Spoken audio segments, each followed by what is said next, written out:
Hey everybody, this is Ken Foka here. I'm a licensed agent in life insurance.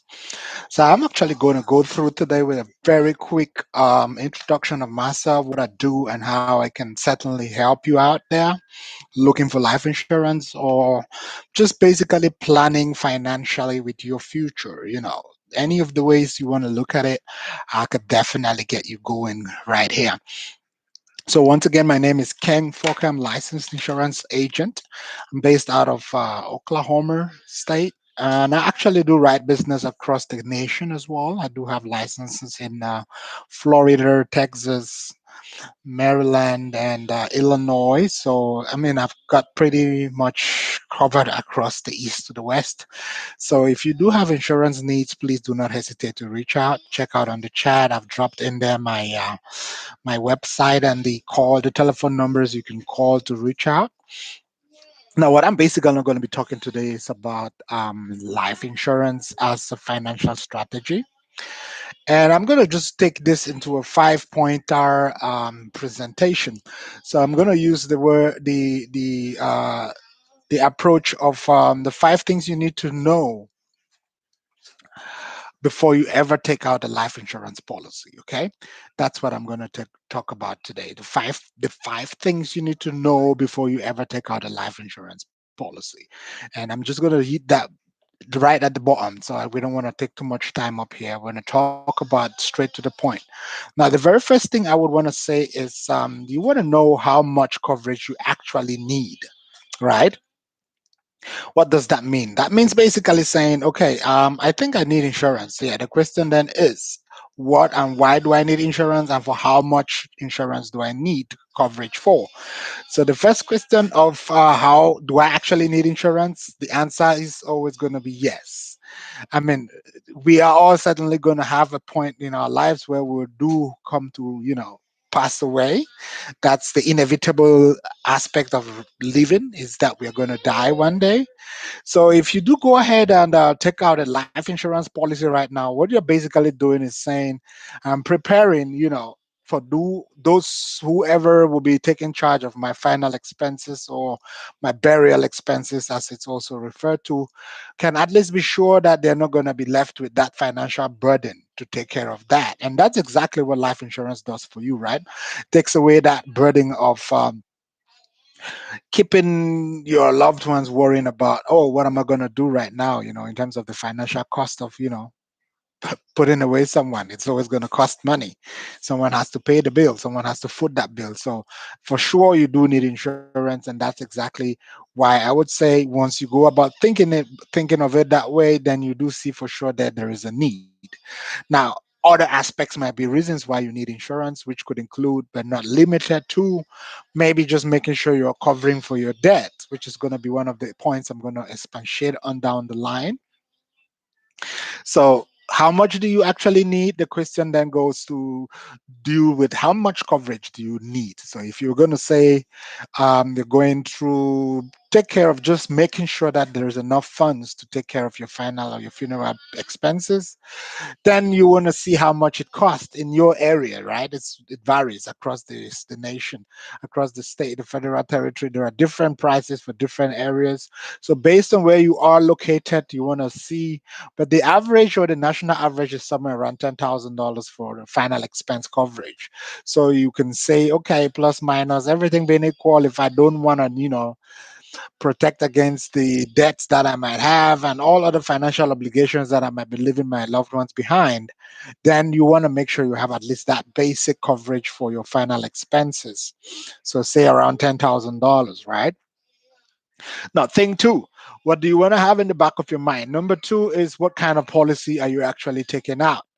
Is it a term life or a whole life policy? Now, I'm going to split that into a quick description, this definition here. That way, you know what they mean. So, a whole life means that the policy actually stays with you for the rest of your life, and it has a cash value in there. Unlike a term life, which means it's actually going to end at a specified period of time. So if you say, for example, you were taking out a term life policy for 10 years, then once that 10-year period lapses, then the policy also turns and ends with that term. So it's typically between 10, 15, 25 to 30 years that you would find term policies available. But if you would like to go the other route, then it will be a whole life policy, and whole life policies typically will basically be that you have coverage for the rest of your life, so you do not have to worry about insurance anymore once you buy them. And that's the big advantage. The second advantage is it builds cash value, so you're actually saving money in the policy that you can borrow against down the line if you do need to. And that said, I'll move it to thing three here. Thing three is, does the policy, so if you are having a life insurance consideration, you want to make sure you're taking out insurance on a strategy that will provide coverage in the event that you get critically, terminally, or chronically ill. So what we'll call that catastrophic phase in medical insurance is something you're protecting against here. So imagine that you fell ill, right? And you need so much money to take care of your financial expenses while you're hospitalized and recovering. Now, typically your health insurance should cover that, but most of the time we know once it gets to the catastrophic phase, most of the insurance do not cover. So you have the option to integrate that into a life insurance policy in what we call living benefits in life insurance.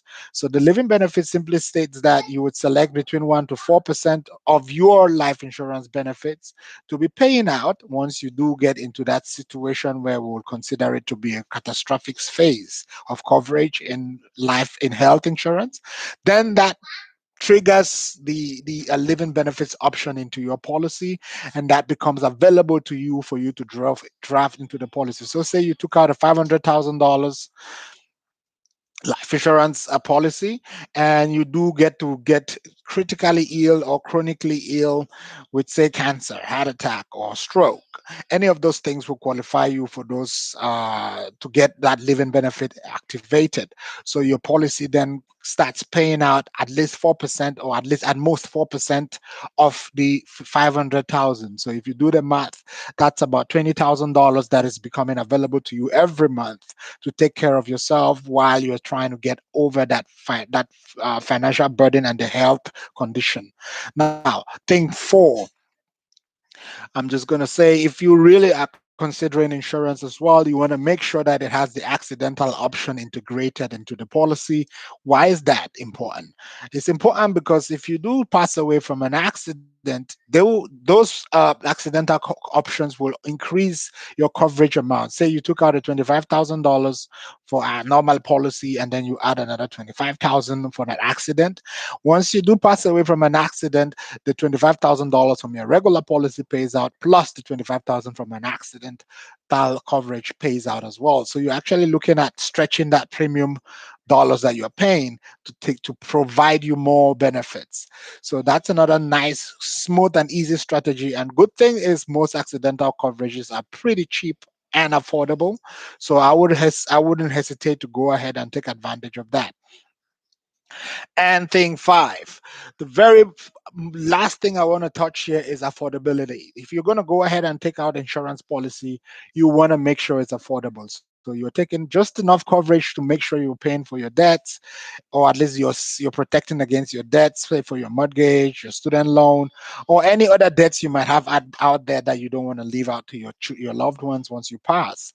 Now, that's a great strategy right there, because once you do have coverage for all that amount of money, you want to make sure that the policy is an affordable one. So it's in affordability here, I'm referring to, can you pay for it? So if you're going to be having if difficulty down the line to pay for that coverage, then you would have wasted your resources.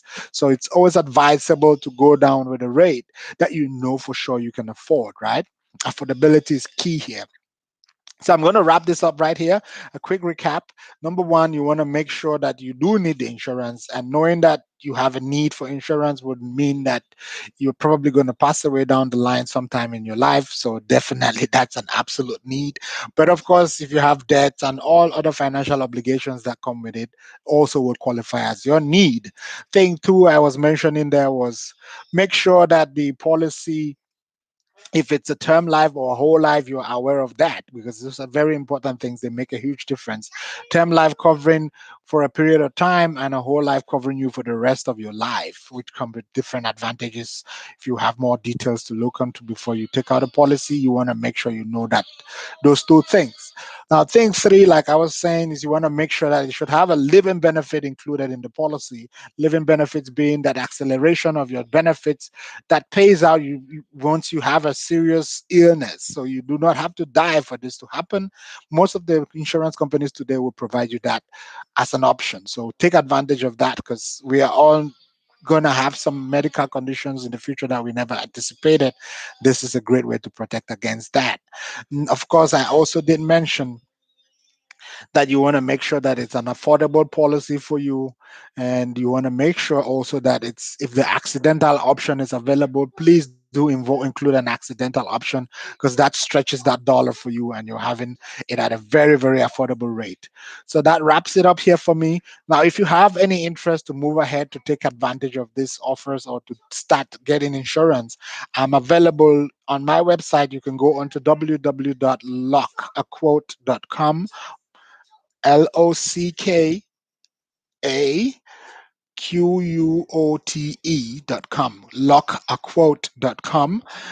And you can also call the telephone number 888 569-9229 to speak to me personally. I'll be able to help you out, figure out what will be the great and easiest and most affordable rates that we can find out there for you. I'm an independent agent, so I'm not married to any particular agency, which gives us the advantage to, advocate for you and get you the best rates and the best benefits there is out there. We also do Medicare, health insurance, business insurance. If you do have any of those needs, don't hesitate to reach out. The number again is 888-569-9229. I have that on the chat. Looking forward to helping out with your insurance needs. Have a great day.